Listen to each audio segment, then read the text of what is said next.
is the 2017 spring youth season turkey opener. I'm going to be heading over to the Farmore Hunt, and I'm really pumped to get a hunt with a good buddy of mine named Brian, and he's taking his grandson out for the first time. Riley is just an awesome kid, and I'm excited to get in the woods with him. I'm going to be filming the whole thing. It's supposed to be a little rain in the morning, so hopefully that holds off in time for Riley to knock a tom down. We'll see how it goes. We need to remember that. And so I put one in the chamber right before I'm ready to shoot. Well, when we get up there, if we hear one gobbling and all, then we'll put one in the chamber and just leave it on safety, okay? You ready for this? I don't know. Don't know yet. All right. You don't know what to expect, do you? Yeah. You're the man behind the mask, so once you shoot one, you gotta take your mask off so you can see who you are back there. Like Batman. Okay. And when you're turkey hunting, you never know what to expect. That is for certain. Like rain on your first day. Yay! You look ready though. I mean, you got the waterproof coat on. Those what look like you got gum boots on. Yeah. Ready to roll. What do you think, Brian? Ready? All right.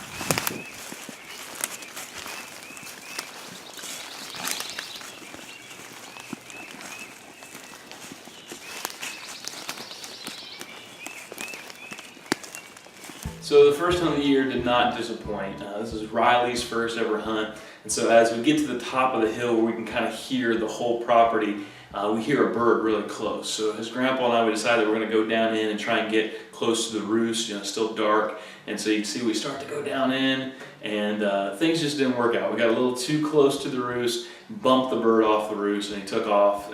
Two of them took off, and so that was up. And then the next little bit, we got to hear some awesome calling from Brian. Check it out.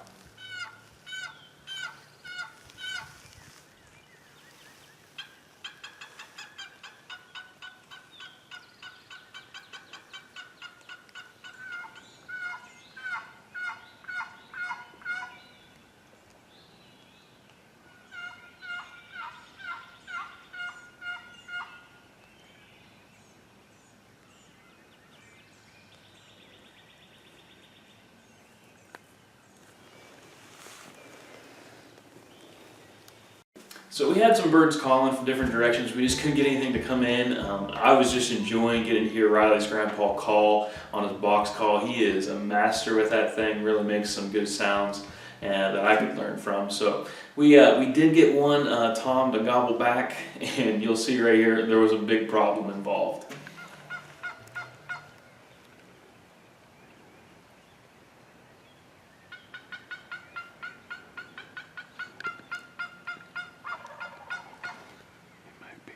Right down there. Come on, baby, get up in this field. If he gets up in this field, it's all over. Yep, it would have been game over, except the turkey was not going to cross that ravine, and he did not want to cross that thing. So we made a plan that we were going to go around the hill, go down the hill, cross over, and get up above him. We got over there, called some, not a whole lot of luck. And at that point, Riley's grandpa had to leave. And so it was just Riley and I said, well, let's go. So we started walking along, and we walked and walked, and we would call, and we had some birds way off in the distance, but nothing. So I said, you know what?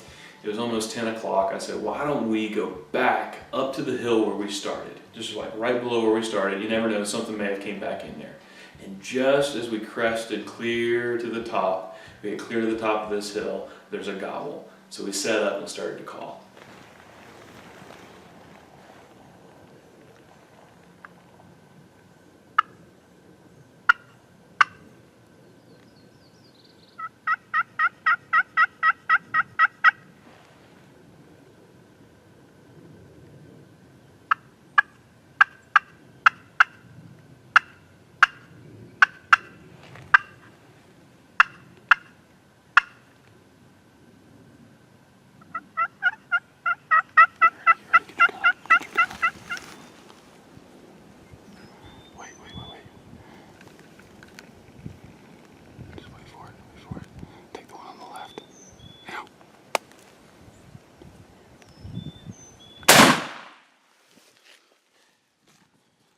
You got him, go get him.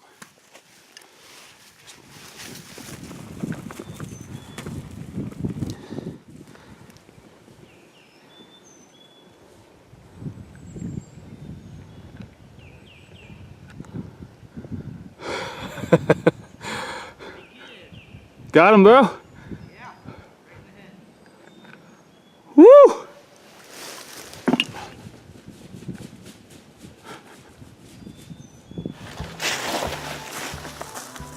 All right, Riley.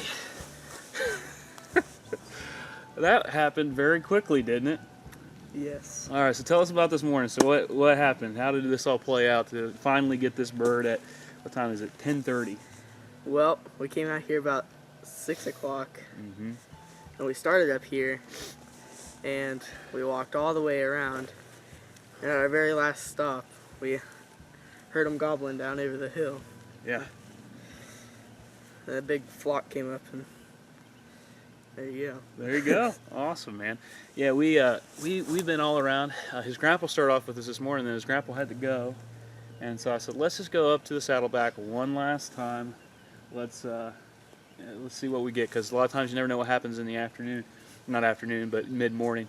And so we get up here, and all of a sudden we hear one gobble, so we set our decoys out here, and those jakes came right up over the hill. We heard a gobbler, a bigger gobbler, further out, but I didn't see. Did you see a gobbler? No, I didn't see him. Just saw a bunch of jakes that came our way, and they came up and they kind of got spooked, and I told him take the one on the left, and he made a perfect shot. That had to be about, about 25, maybe even 30 yards. So Riley's first bird. Congratulations, buddy. That's awesome.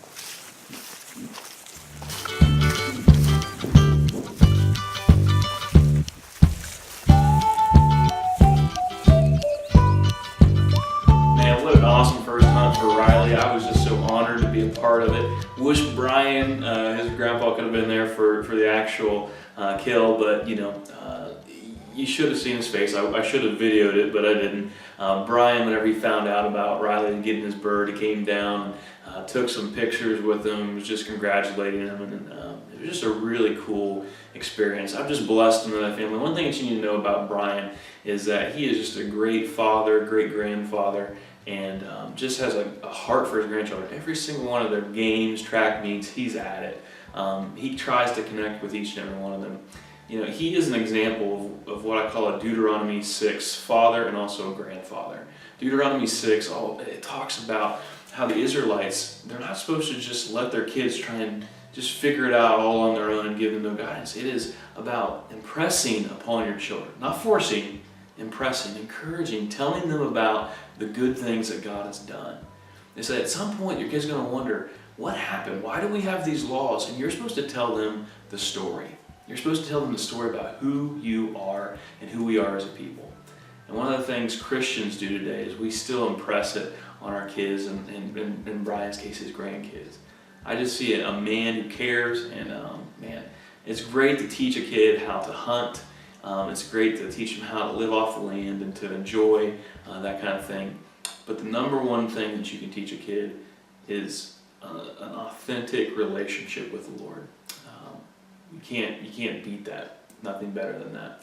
I was honored to be with Ryley on his first hunt. I'm glad that Brian got to be a part of it too, and really just pumped. So I'm sure that Ryley next year he'll have his first tom down on the ground. So thanks for checking this video out. Remember, shed the light.